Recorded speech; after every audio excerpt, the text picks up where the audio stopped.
Saviez-vous que l'effet d'être plus fatigué ne vous rend pas plus productif, mais que votre cerveau vous fait tout sabotage, littéralement? Aujourd'hui, je vais vous montrer pourquoi travailler 12 heures sans pause nuit à votre productivité et surtout comment y remédier en 13 étapes simples que vous pouvez commencer à mettre en pratique dès maintenant.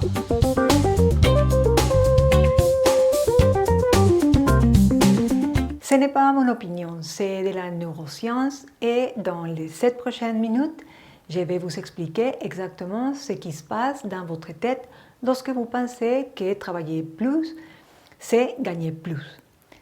Nous vivons dans une culture qui glorifie l'épuisement. Ne pas dormir est un signe de réussite, nous dit-on. Cependant, votre cerveau n'est pas une machine, mais plutôt un système chimique incroyablement sophistiqué. Votre productivité dépend d'une seule molécule, la dopamine. C'est le neurotransmetteur de la motivation, de la concentration, de l'envie de faire des choses. Cependant, voici les problèmes. Lorsque vous travaillez sans relâche, votre cerveau est surchargé et épuise ses réserves de dopamine. C'est comme si vous retirez constamment de l'argent au bancomat, mais sans jamais en verser. Lorsque la dopamine est épuisée, vous commencez à perdre votre concentration, vous devez commencer à repousser des tâches et des objectifs, vous prenez des mauvaises décisions, vous vous sentez démotivé, même si vous avez beaucoup travaillé. Les symptômes, fatigue mentale extrême, difficulté à se concentrer, procrastination constante, irritabilité, décisions impulsives. Si vous avez reconnu plus de 2 symptômes, il est possible que votre dopamine soit épuisée. Cependant, soyez rassurés, car la solution est plus simple que vous ne le pensez. La bonne nouvelle, c'est que votre cerveau souhaite se rétablir.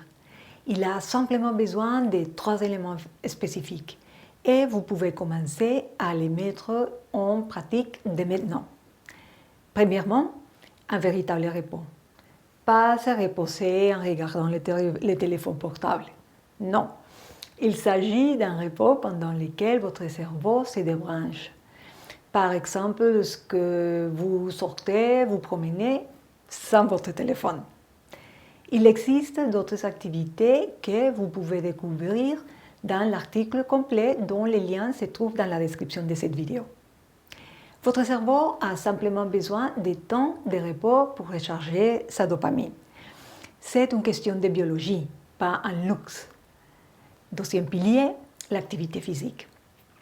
Pas besoin d'aller à la salle de sport. 20 minutes de marche augmentent votre dopamine de 40%. Troisièmement, les petites victoires. Votre cerveau libère de la dopamine lorsque vous accomplissez des tâches. C'est pourquoi il est important de ne pas travailler sur une tâche gigantesque pendant 8 heures d'affilée. Vous avez besoin d'enchaîner les victoires, autrement dit, des petites tâches que vous pouvez accomplir. Cela permet de maintenir votre dopamine active. Je vous donne un exemple concret. Au lieu de travailler 8 heures d'affilée sur un projet, divisez-les en petites tâches. La première, disons 30 minutes pour définir les projets. Une fois terminé, pause, sortir 5 minutes et faire une petite balade. Tâche 2, 15 minutes de recherche. Une fois terminé, pause.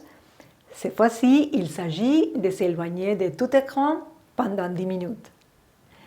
Tâche 3, 1 heure pour rédiger les premiers bouillons. Et une fois terminé, pause. Observez la différence.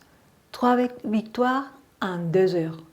Votre dopamine augmente, votre motivation augmente et votre productivité réelle augmente.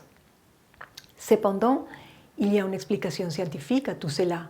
En effet, des chercheurs ont découvert que votre cerveau ne fonctionne pas par bloc de 8 heures. Il fonctionne par cycle d'environ 90 minutes de concentration maximale ce que l'on appelle le rythme ultradian. C'est comme votre horloge biologique interne, disons.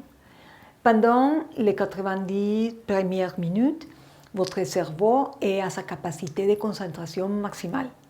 C'est à ce moment-là que vous accomplissez le travail vraiment important, celui qui génère des résultats. Après 90 minutes, votre énergie mentale diminue.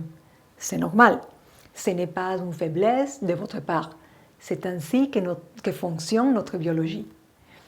Les personnes qui en sont conscientes, au lieu d'ignorer ces baisses et de s'efforcer à continuer, prennent une pause de 15 à 20 minutes avant de recommencer un nouveau cycle de 90 minutes. En 4 heures, elles accomplissent plus que d'autres en 12 heures. Voici maintenant la partie dont personne ne vous parle dans les conférences sur la productivité. Le plaisir délibéré est aussi important que la discipline. La sérotonine est le neurotransmetteur du bien-être stable, de l'humour équilibré et du sentiment de que tout va bien. Contrairement à la dopamine, qui est synonyme d'initiative et de motivation, la sérotonine est synonyme de calme et de satisfaction. Elle est produite à 10% dans le cerveau et à 90% dans l'intestin. C'est pourquoi l'intestin est considéré comme le deuxième cerveau. La sérotonine est également appelée plaisir fonctionnel lorsqu'elle provient d'activités naturelles telles que l'exposition au soleil, les mouvements corporels comme l'exercice physique ou la marche, ou encore les interactions sociales authentiques. Il convient de préciser que tous les plaisirs ne se valent pas. Certains plaisirs laissent un sentiment de vide, comme ceux provenant des réseaux sociaux, de l'alcool ou des aliments ultra transformés. Et il y a des plaisirs qui vous laissent satisfaits. La différence réside dans la sérotonine. Et c'est lorsque vous appréciez quelque chose de réel, comme marcher au soleil, une conversation authentique, une petite réussite. C'est là que votre corps libère de la sérotonine. Il ne s'agit pas d'un pic artificiel qui retombe en 20 minutes, mais d'une sensation de bien-être stable qui dure des heures et qui alimente votre motivation. Dans l'article sur ce sujet, vous découvrirez qu'il existe des aliments qui favorisent la synthèse de sérotonine dans votre corps. Mais je tiens à préciser que le tryptophane, un acide aminé essentiel, est le composant de la base de la sérotonine. Votre corps ne peut pas le fabriquer. Il doit provenir de l'alimentation.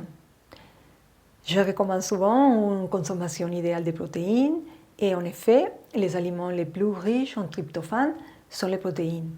Cependant, il est important de savoir que tout d'abord, les glucides ne sont pas vos ennemis, surtout dans ces cas précis. Consommer uniquement des protéines contenant du tryptophane n'est pas suffisant, car le tryptophane est en concurrence avec d'autres acides aminés pour traverser la barrière hémato-encéphalique. Si vous ne consommez que des protéines, d'autres acides aminés gagnent la course et vous ne bénéficiez pas de ces nutriments. C'est pourquoi il est important de consommer des glucides, car ceci provoque un pic d'insuline. L'insuline élimine les autres acides aminés du sang, ce qui permet au tryptophane de gagner la course d'être absorbé par votre organisme. Dans cet article, vous trouverez également quelques menus qui vous aideront à assurer l'absorption de tryptophane. Si vous avez apprécié cette vidéo, veuillez me donner un like. Abonnez-vous à ma chaîne en cliquant sur le bouton rouge et d'activer la petite cloche pour recevoir des notifications. À bientôt!